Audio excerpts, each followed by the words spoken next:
So now that we've talked about how to avoid sabotaging your weight loss, now we want to talk about the keys to be successful. And to me, I've put my top 3 here, and there's things beyond that are important, but these are definitely the top 3 that I would focus on. So the first one is educate yourself, and that's part of what we did first, is we're helping to educate you. We want you to understand how the process works. Second one is establish goals. So without goals, you're just you're spinning your wheels at times. You don't really have a very specific approach. And to me, without goals, you're probably not going to get anywhere, because it's very important to establish those goals. And I'll use myself again as an example. So I'm also going to make a plan. And using myself here will help you to possibly understand a little bit better in this way as well. So for me, establishing a goal, I'm going to be doing in a couple months a physique show. So I need to lose weight. Currently I'm working out 5, 6, 7 days a week. I love it. It's fun for me. But my calorie needs are really high because I'm working out so much.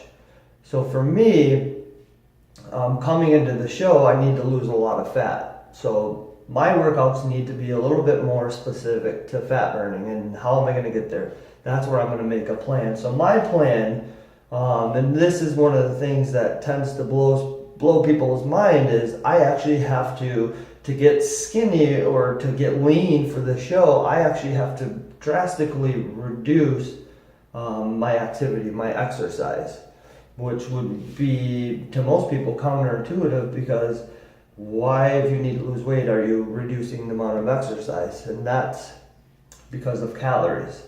For me, I cannot consume 3,500 calories of really, really clean foods, fruits and vegetables. And actually, I don't eat many fruits when I'm trying to get that lean, but vegetables and proteins and fats. So to eat 3,500 calories of clean food, you're eating nonstop. So when I'm trying to get lean, that's not really an option. So I'm going to make a plan that's going to help me get lean without drowning myself in food and being miserable. So I'm actually going to reduce my exercise, which reduces the need for so many calories.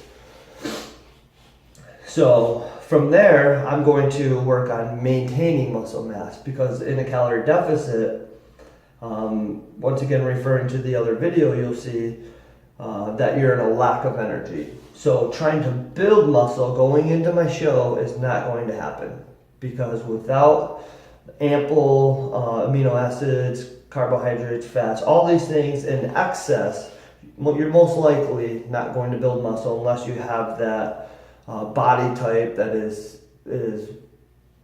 pretty rare, actually. So people that are just the really big guys that you see out there. So for me, I'm going to use this example. So I could do it in a couple different ways, but I'm going to choose to do it by eating 3,000 calories to maintain. But I'm going into a show, so I can't maintain. So for me, I can do it through calories and not exercise. You don't always have to exercise to lose weight. So 3,000 calories to maintain. I'm going to eat 2,500 through food. And remember, this is just one way to do it. I'm going to show another way to do it, which is probably the better. Actually, I know it's the better way. So I eat 2,500 calories. I create a 1,000 calorie deficit, which should mean I should lose 2 pounds a week. That's 2,500 calories. That's a 500 calorie deficit. I should lose 1 pound per week. Now, if I choose to eat 2,000 calories a day, that would create a 1,000 calorie deficit, and then I should lose 2 pounds a week. So that's one way to do it. That would be doing it without exercising. I can just simply reduce my calories, and I should lose weight. Is this the most effective way? Absolutely not, especially if you're someone that hasn't been working out in the past and you're jumping into a new program and you would love to start feeling better, because the exercise Not only does the eating, which provides all the potential energy, make you feel better, that exercise physiologically changes a lot of things and speeds up oxygen uptake, blood volume. I mean, there's endless things that it does. So to me, the approach should be through diet and exercise, and that's what I want to show how I'm going to do here. So once again, 3,000 calories to maintain. So what I can do is create a calorie deficit of just 250 calories. So from my normal 3,000, I eat 250 calories less. And that is the start of the calorie deficit. But now on top of that, I exercise and I burn 250 calories.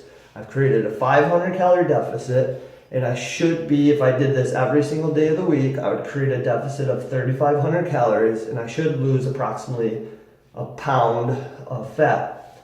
And I kind of want to revert back quickly to this, is creating a 500 calorie deficit versus where I needed 3,000 and all of a sudden I grabbed that crappy diet and now I'm eating 1,200.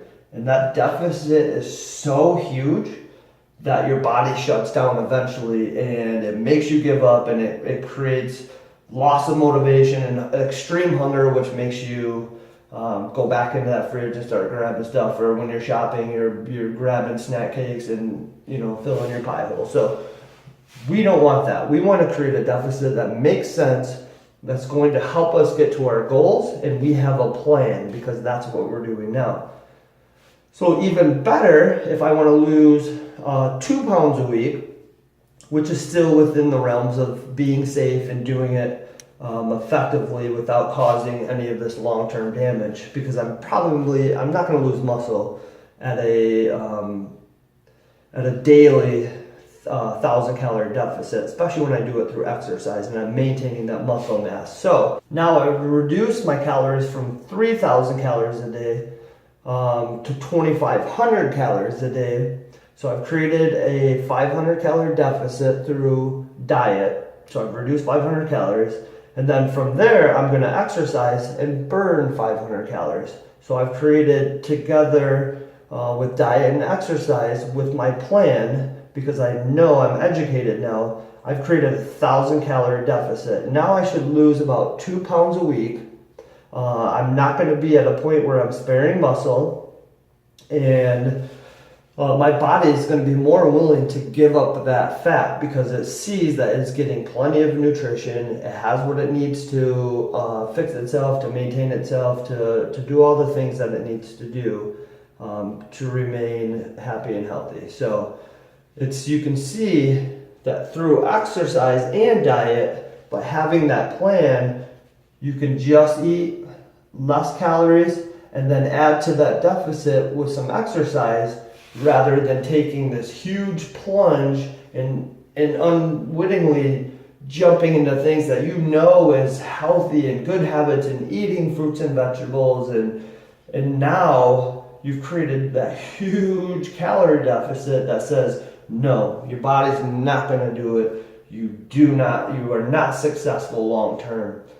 But taking that slow, methodical approach, and you did not gain this weight, because calorie deficit is exactly the opposite of a calorie surplus. So when you are gaining weight, it's because you've eaten, say, 3,500 calories more than your body has been able to utilize, and that's how you've gained that pound of weight.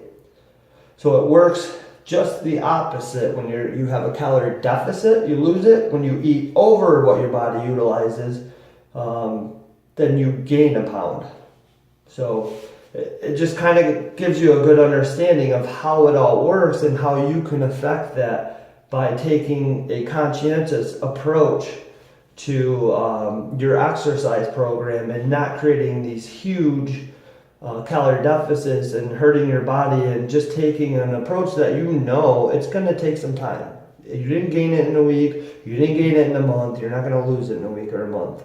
So you chip away with that 1 pound, that 2 pounds. I mean, there's 52 weeks in the year.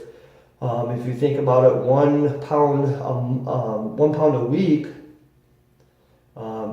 I mean, that's going to be 52 pounds at the end of the year. You have to be patient. You have to understand the progress or the process. And then at 2 pounds, that's 100 some pounds a year. Like, take your time, exercise, build muscle. So build that muscle first, and then it's easier to create a calorie deficit. You're burning more calories at all times, even when you're sleeping. So before I end it, that's kind of the main thing that I want to be taken out of this, is to not reduce your calories too much. Don't just jump into it so quickly. Create a smart, balanced calorie deficit. Add to that calorie deficit with exercise. Make it make sense, and then think about your goals. Because for me, not being able to eat all that food, I just reduced my intake, but I also had to reduce my exercise. Because if I pick up the exercise and I'm exercising every single day, then all of a sudden my needs for that food go way back up, and then I'm back stuck to where I can't eat that much food, and I'm miserable. And being miserable is never going to help you stay to where you want to be long term. So you have to find a balance. So for now, try to avoid sabotaging your weight loss by being really specific and real with your goals, and to have a plan. And that's one of the things at Fit My Life, that's what we do. We don't give you a diet that makes no sense for you. We make you understand the process. We help you understand, and then we give you a diet, and we help you with your goals to realize that, okay, maybe I don't need to go run every single day. I don't need to. I can just add 20 minutes of cardio onto the diet that I've already established. So if you have any questions, like I said before, comment and whatever platform you're seeing this on, and then we can help you guys to understand how it all works. And I'm sure we'll have more videos about common things that people do wrong and that they can improve on, and it can change your life.